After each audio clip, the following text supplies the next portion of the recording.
When I was a kid, I wanted to be an inventor, but when I was 9 years old, my older brother was diagnosed with a rare form of cancer. He ended up passing away 5 years later, and that really set me down this path of wanting to create things, not just randomly, but things that would improve quality of life for people who were forgotten. I am the founder and CEO of DC Design, a social impact consulting firm that works to eliminate generational poverty across America.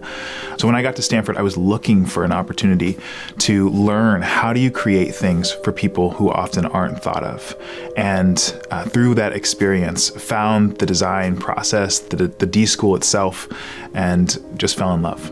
The first opportunity I ever had to design a product of my own was Mechanical Engineering 203.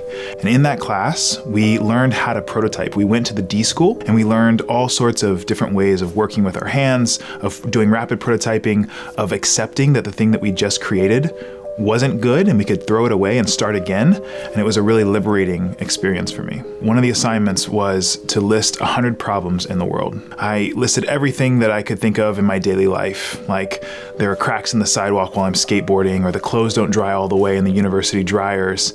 But by number 67, I had run out of everyday problems that I was experiencing as a student, and I started to think more deeply. Number 67 was what really changed the game for me, when I remembered the world beyond the walls that I was in. And my first answer there was poverty.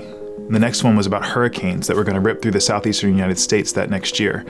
After that, it was wildfires that were going to tear through California. And I came to this realization again that there were all these challenges in the world that we weren't solving, and that design could be one of the solutions for those. This concept of starting with empathy, of starting with the people who are experiencing a challenge before you assume that you have a solution, is fundamental to everything that I do, both in my work, but also in my private life. The D.school has been foundational to my approach to solving problems in the world and how I live my life. We work with low-income communities, Black communities, brown communities, those who have often been left out of our social systems, eliminating infant mortality, reducing homelessness, reducing mass incarceration, and developing pathways for people to build wealth. Some of the core D.school principles that guide my work are empathy. You can't design for people you don't talk to, as well as ideation, coming up with ideas that we haven't seen before, prototyping, which is really about building something that you can test with people that you're not sure if it's going to work, but you can work with them to arrive at a solution